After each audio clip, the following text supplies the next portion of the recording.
예수님을 그리스도로 믿는 것, 그게 믿음의 처음이고 끝 전부죠. 그런데 어려워하는 분들이 있습니다. 어떤 분들은 너무 쉬워서 뭐 이걸 하는 분들도 있지만 어떤 분들은 예수를 믿는다는 게 너무 어려워요. 일단 못 들으면 못 믿죠. 예수님 그리스도라는 소식을 못 들으면 아예 못 믿어요. 그래서 아무리 뭐 하나님이 있는 것 같다 그래도 복음을 못 들으면 못 듣기 때문에 또 믿을 수 없고요. 또 들어도 오해를 하시는 분들이 있어요, 자꾸. 그리고 어떤 분들은 아예 이해가 안 가시는 분들이 있습니다. 시대에 따라 틀리고 사람에 따라 이유가 많이 다릅니다. 근데 오늘 본문 가운데서는 그 중에 한 이유를 지금 설명하고 있습니다. 뭐냐면 초대교회 당시에 유대인 출신, 그러니까 내가 유대인인데 예수님을 믿는 사람들을 유대인 출신 그리스도인이라고 합니다. 그런 사람들은 예수님 믿기가 너무 어려웠어요. 정말 예수를 어떻게 그리스도로 믿지? 십자가에 달린 자는 하나님께 저주받은 자인데 무슨 그리스도라고 해? 바울이 그랬잖아요. 바울이 이걸 못 넘어간 거예요. 그래서 하나님께서 예수님께서 빛 가운데 나타나셔서 역사를 하셔서 마음이 바뀌었죠. 근데 오늘 본문 가운데 또 뭐냐면 이 유대인들은 예수님이 대제사장이라는 것을 받아들일 수가 없어요. 족보가 꼬였는데 이거 꼬인 족보예요. 도저히 이해할 수가 없습니다. 그런데 이 히브리서 기자는 아주 분명하게 예수님께서 대제사장으로서 영원한 제사를 드려서 우리의 죄 문제가 해결됐다라는 것들을 가르쳐주고 있습니다. 이게 사실 오늘날 우리하고는 좀 모를 수 거리가 있습니다. 왜냐하면 성경을 모르면 그게 문제가 안 돼요. 무슨 문제가 있어요? 내가 구약을 모르는데 지금 그게 왜 문제가 되는지도 몰라요. 근데 적어도 이 문제가 왜 오늘날 우리한테도 이슈가 되냐면 만약 예수님이 대제사장이라는 것을 믿지 못하면 죄 문제가 해결이 안 돼요. 내가 갖고 있는 죄의식이 해결이 안 돼요. 전혀 안 돼요. 무식하게 얘기하면은 나는 그 죄의식 가운데 살아가요. 누가 나 뭐라고 하나. 그리고 막 아픈 마음 가운데, 상처받은 마음 가운데, 좌절하는 마음 가운데 살아가요. 예수를 아직 그리스도 못 믿었다는 증거예요. 예수를 아직 대제사장으로서 받아들이지 못했다는 증거가 됩니다. 본문은 어떻게 이것을 설명하고 있는지 우리가 좀 이해하는 가운데 또 은혜를 함께 누렸으면 좋겠습니다. 먼저 우리가 제사장이 누군지 알아야 될 필요성이 있습니다. 한국 사람으로서 그 작두에서 막 춤추는 사람들은 뭐라고 합니까? 무당, 신들린 무당이라고 하잖아요. 혹시 제사장을 아니면 목사를 그렇게 보시면 제가 분명히 얘기합니다. 저는 그거 못합니다. 저 그거 올라가면 죽습니다. 그런 거 안 해요, 아예. 근데 우리가 한국 사람이기 때문에 막 목사를 그렇게 바라보기도 하고 제사장을 그렇게 오해할 수 있는데 성경에서 제사장은 아주 분명해요. 제사장은 제사 지내는 사람이에요. 왜 제사를 지냅니까? 죄 문제를 해결하려고. 우리가 지은 죄 이거 어떻게 해요? 죽어야 된단 말이에요. 근데 내가 죽기 뭐하니까 짐승을 대신 죽여서 하나님 앞에 저 여기 있습니다 하고 잠시 사는 거예요. 자, 근데 이스라엘 제사장은 딱 율법으로 정해놨어요. 저희가 제사장 할게요. 그러면 안 돼요. 평등한 거 아니에요? 그런 거 없어요. 제사장은 레위 지파 가운데서만, 그 중에서도 아론의 자손만, 그러니까 모세 형이잖아요, 아론이. 그때부터 아론의 자손은 제사장이다라고 하나님께서 말씀하셔서 끝! 내가 뭐 어떤 지파 어디서 태어나가지고 제사장이 된다만 그런 거 없어요. 오직 레위 지파 아론, 그 중에서도 장남만 대제사장이 돼요. 막 이게 문제가 된 경우가 많이 있습니다, 역사 가운데. 왜냐하면 마음대로 안 되니까. 예수님 당시에 어떻게 됩니까? 대제사장이 2명이 등장했잖아요. 그거는 막 인간의 역사가 꼬인 거예요. 막 난리를 칠 거란 얘기예요. 원래는 한 명밖에 없습니다. 자, 그런데 예수님이 대제사장이라고 지금 히브리서 계속 말하고 있잖아요. 유다 자손이잖아요. 다윗의 자손이라며요. 야곱의 12아들 중에서 세 번째 아들이 레이잖아요. 그리고 나중에 유다가 있잖아요. 그러면 제사장은 여기 레위 지파 아론 계통, 여기만 제사장이고 유다 지파 이쪽으로 다윗의 자손은 왕이란 말이에요. 마태복음에서 예수님 보고 유다 자손 다윗의 자손이라고 했잖아요. 오케이, 하나님 나라를 만드시는 분이에요. 근데 왜 제사장이라고 하지? 다시 한번 얘기하는데 이 문제가 해결이 안 되면 안식을 누릴 수가 없어요. 죄 문제를 해결이 안 돼요. 계속 죄의식 가운데 살아가는 거예요. 이건 내가 예수님을 제사장으로 받아들이지 못했다는 증거란 얘기예요. 근데 성경에서 뭐라고 얘기합니까? 맞아. 그렇지만 레위 지파, 아론 자손이 제사장인 거 맞아. 그런데 여기 말고도 하나님이 아주 특별한 라인을 만들어놨어. 그 라인이 뭐냐면 바로 멜기세덱 제사장을 말합니다.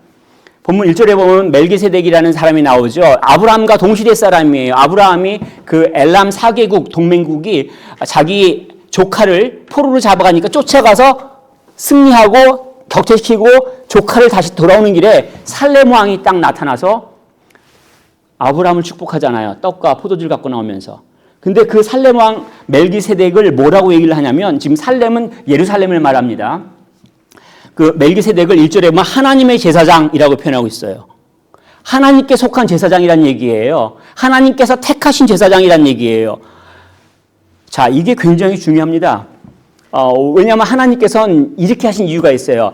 하나님께서 예수님을 보내시기 전에 내가 예수를 보낼 건데, 내가 그리스도를 보낼 건데 그 전에 예수님이 누군지 무슨 일을 할 건지 가르쳐 주시길 원하는 거예요. 그래서 속지 말라고 제발 엉뚱한 데 가서 시간 낭비하지 말라고 미리 가르쳐 주셨어요. 이걸 전문용어로 타이폴로지라고 합니다. 모르셔도 돼요. 근데 이 멜기세덱이 바로 그 모형이라는 얘기예요. 예수님을 가리키는 거예요. 첫 번째, 그 멜기세덱을 뭐라고 표현하냐면 의의 왕, King of Righteousness라고 합니다. 우리가 히브리어를 모르기 때문에 좀 그런데 멜키가 뭐냐면 왕이에요. 킹을 멜키라고 합니다. 세덱은 원래 사덱하고 같은 단어예요. 히브리어 뭐냐면 righteousness를 말해요. King of Righteousness예요. 멜기세덱 이름 자체가 의의 왕이라는 얘기인데 누가 의의 왕이에요? 하나님께서 그리스도를 보내주실 때 이 그리스도가 바로 하나님의 의가 될 것이다 라고 얘기했잖아요. 로마서 1장 17절에 뭐라고 합니까? 복음 가운데 하나님의 의가 나타났다라고 얘기를 해요. 예수님이 바로 그 의란 얘기예요. 다른 걸로 내가 의롭습니다. 나 괜찮아요. 이렇게 말 못한 얘기예요. 오직 예수님만 하나님 앞에 의롭다라고 말할 수 있잖아요.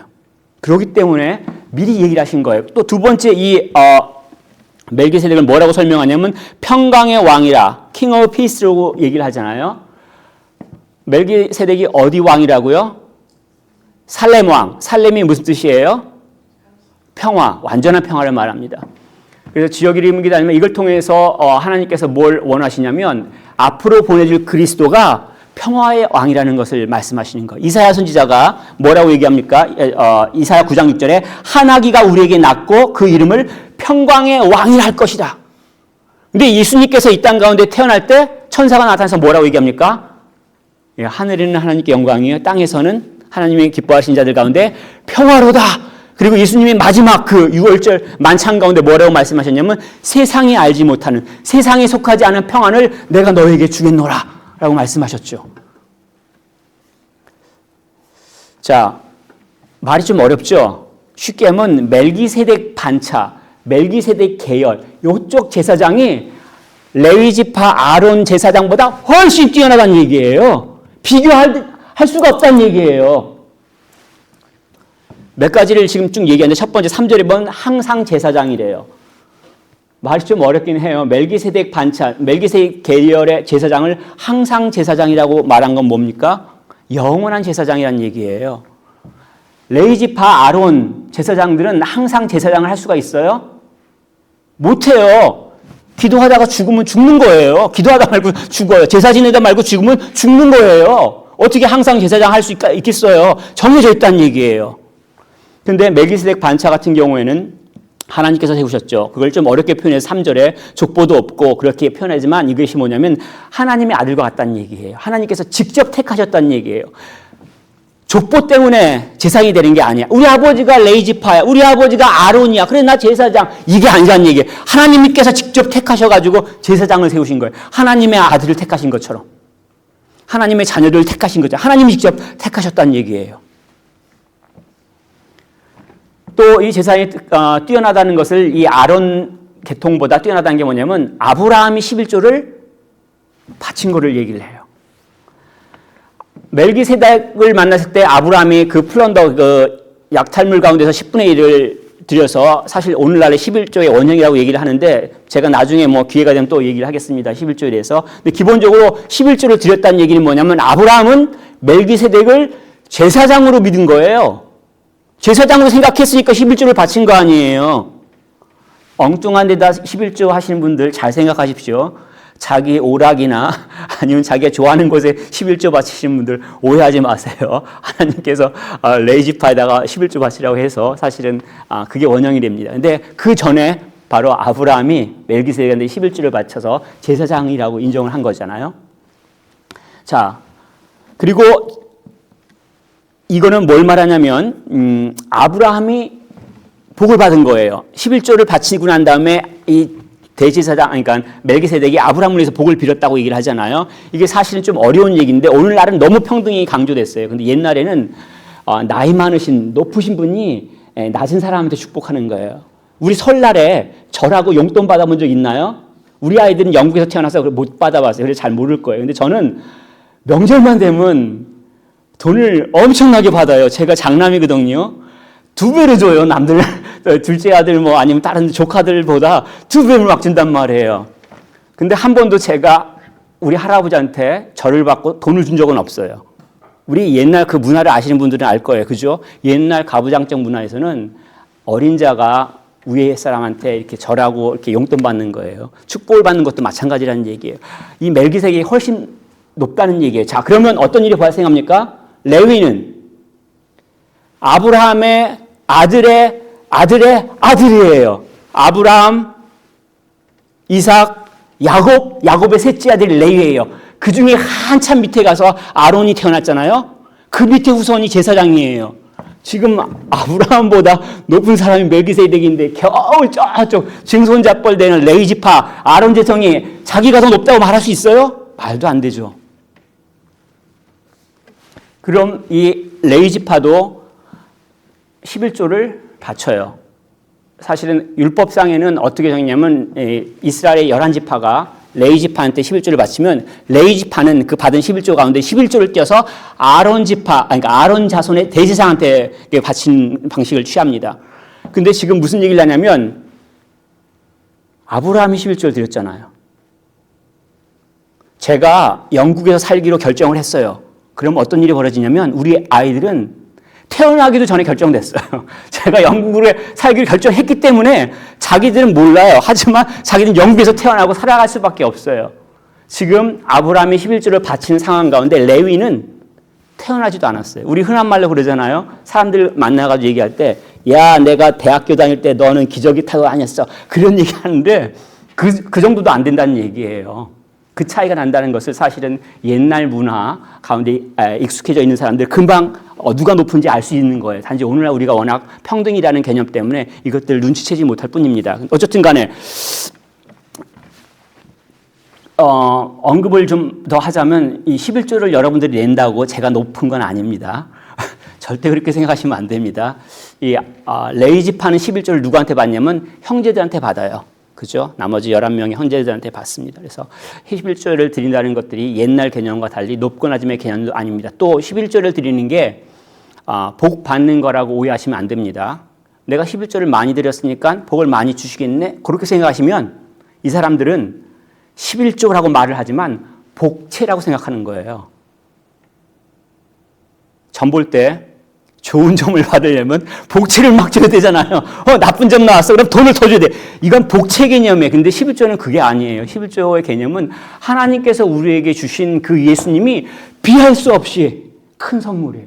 더 이상 비교할 수가 없는 거예요. 주셨기 때문에 내가 예수 그리스도를 믿기 때문에 더 큰 선물을 받을 수가 없기 때문에 내가 감사합니다. 하나님께 속한 겁니다. 또 하나님의 그 복음을 전하기를 원합니다. 그래서 내가 드리는 거죠. 그래서 우리는 어떻게 11조를 드리냐면 내가 풍성해서 드리는 게 아니라 돈이 많아서 내가 11조를 드리는 게 아니라 그 넉넉한 마음을 따라서. 그래서 고린도 후서 8장 가운데 그 바울이 마게도니아 교회를 칭찬하잖아요. 마게도니아에 있는 교회들이 가난했어요. 그런데도 불구하고 예루살렘 교회가 어렵다고 하니까 풍성한 헌금을 하잖아요. 그걸 보고 바울이 칭찬을 하고 그리스도인도 마찬가지로 우리가 헌금을 할 때 그러한 마음으로 하는 것들을 권면하고 있습니다. 어쨌든 간에 이러한 멜기세덱 반차의 제사장이 레위, 아론 지파 이쪽 제사장보다 훨씬 뛰어나다라는 것들을 또 어서 얘기하면 이 멜기세덱 반차의 제사장들은 영원한 생명과 관련된 제사장들이에요. 아까 이 레위 지파, 아론 계통은 어떻게 말씀드렸습니까? 죽어요. 그런데 이 레위 지파가 아닌 이 멜기세덱 반차는 어떻게 되냐면 영원한 생명과 관련되어 있어요. 8절에 보면은 이렇게 표현합니다. 또 여기는 죽을 자들이 10분의 1을 받으나 저기는 산다고 증거를 얻은 자가 받느니라. 어렵죠? 여기저기. 여기가 어디고 저기가 어디예요?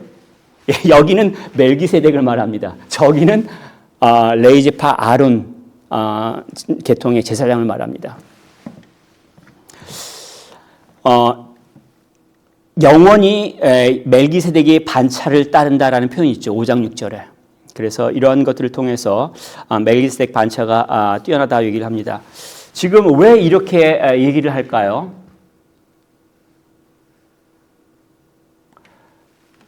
성경을 모르면 상관없습니다. 그런데 성경을 잘 알아요. 그래서 구약을 꿰고 있어요. 그래서 제사장은 레위 지파 아론 자손만 된다는 걸 알고 있는 사람들이 있어요. 모르시는 분들 많았죠. 우리는 문제가 안 돼요. 근데 유대인들한테는 그게 문제가 되잖아. 이거 어떻게 아론 자손이 아닌데 제사장이라고 얘기를 하는 거예요, 예수님. 그런 자들에게 어떤 일이 벌어지냐면 자꾸 예배 보다가 말고 뭐라고 얘기합니까? 우리도 좀 거하게 제사를 지내면 어떨까요? 성전, 예루살렘 성전 가서 짐승 막 자르고 피 막 튀기고 불 막 질러가지고 막 연기 올라가고 막 찬양대가 수천 명이 찬양하고 그렇게 예배를 드려야 되지 않겠어요? 교회 내에서 그래요. 그럼 옆에 있던 사람들이 뭐라고 얘기합니까? 그럴까요? 그러면 안 된다는 얘기예요. 왜요? 이 레위 지파 아론 제사장 성전 시스템은 그림자예요. 원양이 예수님이라는 얘기예요. 예수님께서 이 땅 가운데 오셨는데 어떤 걸 갖고 와요, 자꾸. 왜 다른 거에 신경을 써요? 오직 예수님만 충분하다는 얘기예요. 이런 예수님 멜기세덱 반차의 제사장이 필요한 이유가 있습니다. 11절에 보면은 레위 계통 제사 직분을 말미암아 온전함을 얻을 수 있었으면 이렇게 말하죠. 무슨 얘기예요? 레위 지파 아론 자손의 제사장을 통해서 드린 제사가 우리를 온전케 구원할 수 있다면 이란 얘기예요. 이렇게 제사 드려서 구원 못 받는다는 얘기예요. 완전하지 않다는 얘기예요. 왜요? 반복적으로 드리잖아요. 금년에 제사 드렸죠?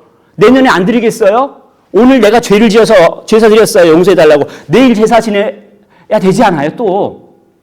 그래, 무엇보다 어떤 일이 발생해요? 제사장들이 죽어요. 왜 레위 지파 제사장들이 이렇게 많아요? 죽으니까요. 죽으니까는 자꾸 뽑아야 될 거 아니에요.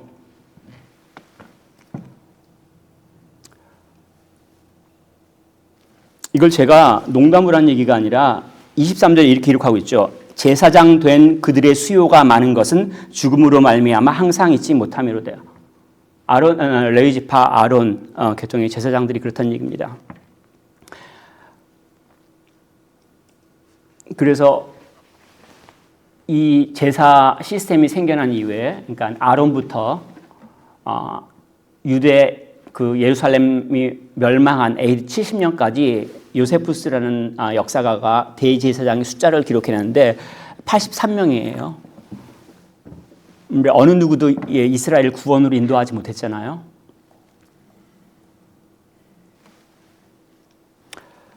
자기도 죽는데 누굴 구원하겠어요? 그러니까 엉뚱한 사람들 쫓아다니지 마세요. 막 겉으로는 뭐 커 보이고 말을 막 하고 그래도 다 죽어요. 저도 죽어요. 그래서 제가 말씀드릴 때 말씀을 들으시라고 하는 거잖아요. 근본적으로 이 구약 성경의 성전 제사는 완벽하지 못합니다. 왜냐하면 제사를 드렸다고 해서 내 양심이 깨끗해지는 건 아니잖아요. 9장 9절 현대인의 성경으로 이렇게 기록되어 있는 걸 읽겠습니다. 이 성막은 현 시대를 위한 비유입니다. 이 제도에 따라 예물과 제사를 드리지만 이것이 예배드리는 사람의 양심을 깨끗하게 할 수 없습니다. 자기가 알잖아요. 캥기는 게 있잖아요. 예배 드려도 캥기는 거 혹시 있으신 분들 혹시 잘 생각해 보세요. 무엇을 의지하고 있는지. 율법의 한계하고 같습니다. 하나님께서 우리에게 주신 그 율법이 나쁜 거 아니잖아요. 율법을 통해서 우리는 어떻게 되냐면 어떤 게 죄인지 아닌지 알게 돼요. 굉장히 중요합니다. 만약에 율법을 기준으로 삼지 않으면 어떤 게 죄인지 몰라요.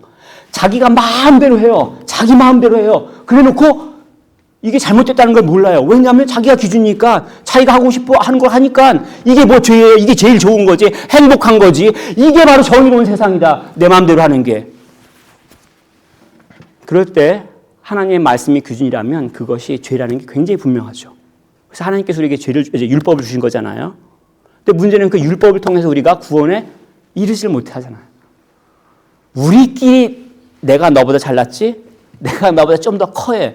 이거 재봤자 소용없다는 얘기잖아요. 하나님의 기준과 우리의 기준하고 비교할 수가 없잖아요. 나는 잘났어도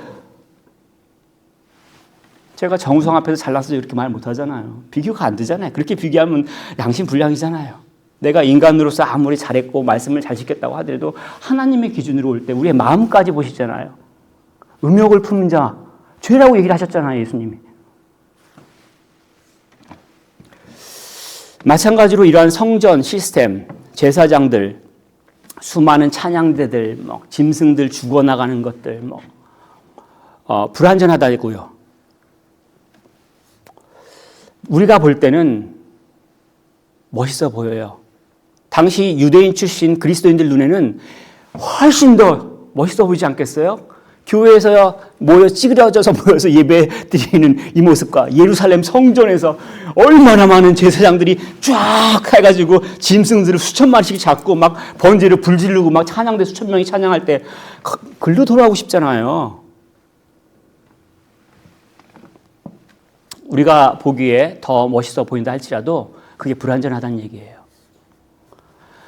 오히려 우리에게 있는 예수님이 훨씬 더 좋은 소망이라고 가르쳐주고 있습니다. 19절에 보면은 이에 더 좋은 소망이 생긴다라고 얘기합니다. 이건 바로 예수님께서 더 좋은 언약의 보증이라고 22절에 말씀하고 있죠. 구약시대에서 하는 제사를 통해서 완전해지지 못한다고요. 우리의 양심이 자유롭게 안 된다고요. 늘 캥기는 게 있단 말이에요. 내가 아무리 해도 하나님께서 이게 좋게 봐주실까? 그런데 이런 사람들이요, 자기보다 못한 사람들 앞에 보면 막 어깨가 펴져요. 나보다 못하거든요. 나보다 못생겼어. 그럼 자기 얼굴이 잘생겼다고 생각하는 거예요. 자기가 인생에 이룬 게 없어요. 근데 나보다 인생에 이룬 게 없으면 막 어깨가 펴져요. 근데 하나님 앞에서 어떻게 됩니까?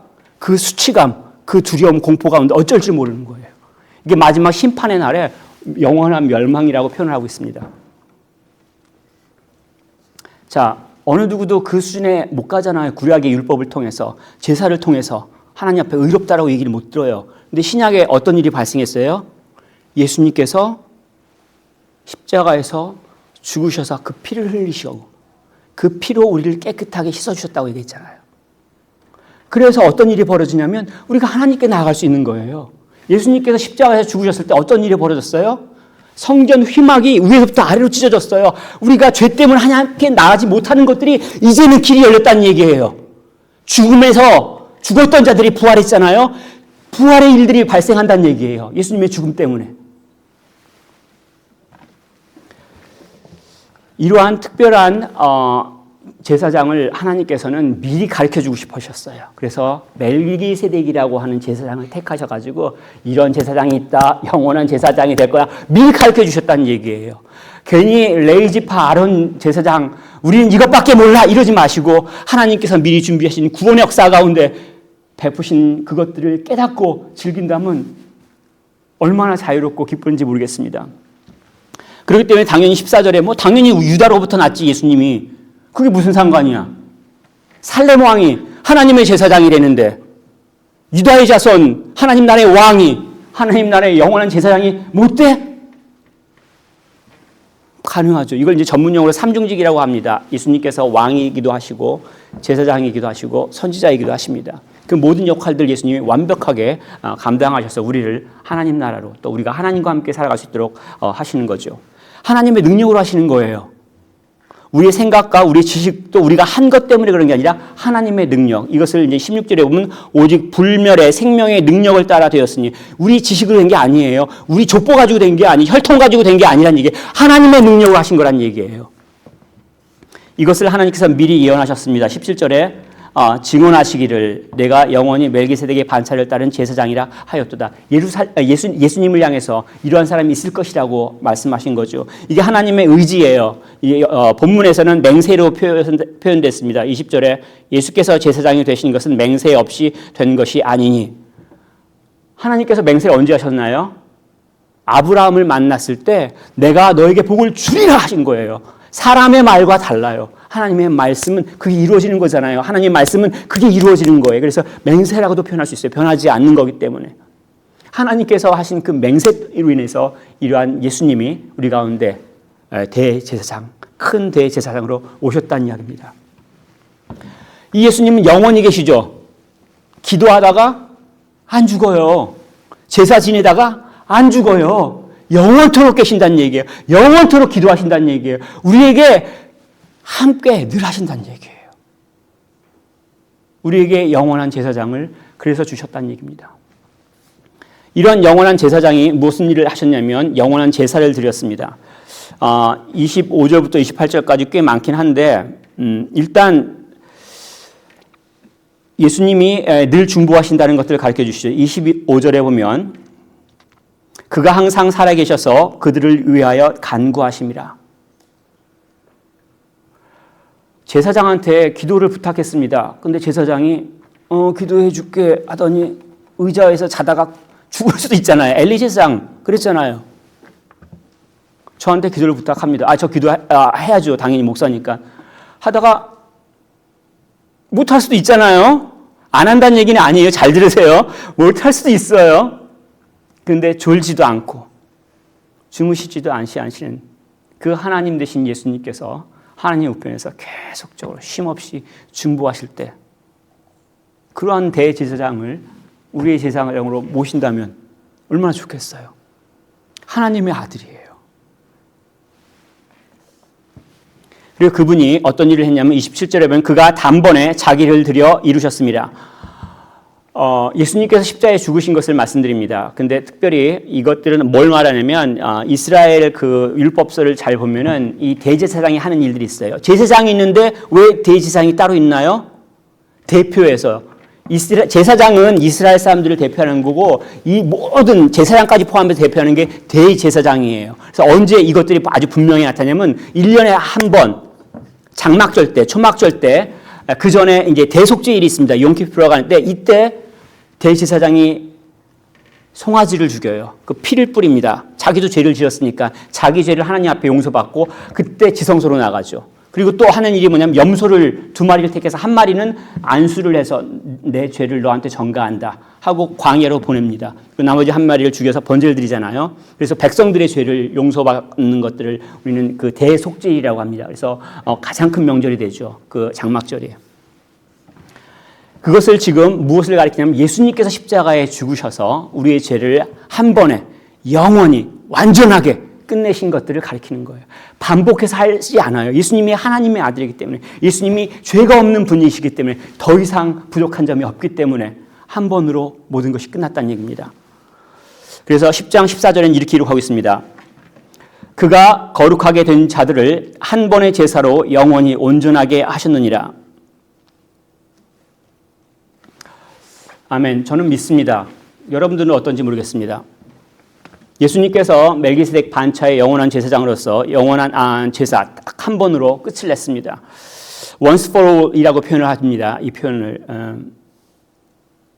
근데 이것이 오늘날 우리가 살아갈 때 뭘 말하냐면 예수님보다 더 뛰어난 존재는 없어요. 예수님보다 더 의지할 존재는 없어요. 근데 여러분들은 어떤 걸 의지합니까? 예배를 빠졌잖아요. 캥기죠. 그럴 때 우리 아내가 새벽 기도해요. 그러시는 분들은 아내를 의지하는 거예요. 목사님, 저 헌금 지난주에 더블로 했습니다. 그러시는 분들 헝금한 양을 의지하는 거예요. 무슨 말씀을 드리냐면 죄 문제가 해결이 안 된 거예요. 죄 문제가 해결이 안 되면 어떻습니까? 이전 방식으로 돌아가려고 해요. 유대인 출신 그리스도인들이 뭐 합니까? 이전 방식으로 돌아가려고 하는 거예요. 우리 성전 가서 제사 지내자. 제사장이 있잖아.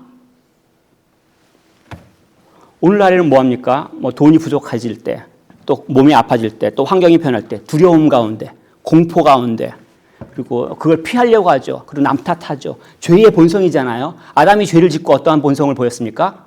도망가잖아요. 먼저 회피를 해요. 하나님을 회피해서 숨었어요. 첫 번째 나타난 증상이, 죄의 증상이 회피예요. 두 번째 뭐 합니까? 남 탓하잖아요. 죄 때문에 죄 졌어요 라고 하는 죄의 가장 큰 특징. 그리고 하나님께서 일하라고 주셨는데 그 일이 기쁨이 아니라 고통이 되죠. 땀을 흘리는 고통이 돼요. 고통이 더 이제 땅이 저주를 해요. 환경이 막 저주를 퍼붓는 그런 일들이 벌어지죠. 그런데 예수를 대제사장으로 믿는 자들에게는 그 상황 가운데서 주저앉지 않아요. 누가 비난할 때, 환경이 바뀌어서 고통스러울 때 거기에 포로가 돼가지고 막 엉엉 울고 주저앉고 끝나지 않아요. 남 탓하고 막 너 때문에 그래. 그렇게 하지 않아요. 그 죄값을 예수님께서 지불하셨다는 것들을 기억할 필요가 있습니다. 혹시라도 죄의 문제로 인해서 고통받는다면 예수님이 십자가에서 죽으셨던 그 역사적 사건을 묵상하십시오. 그리고 그 묵상하는 가운데 예수님께서 만약에 말씀을 들려주신다면 자유로우실 거예요.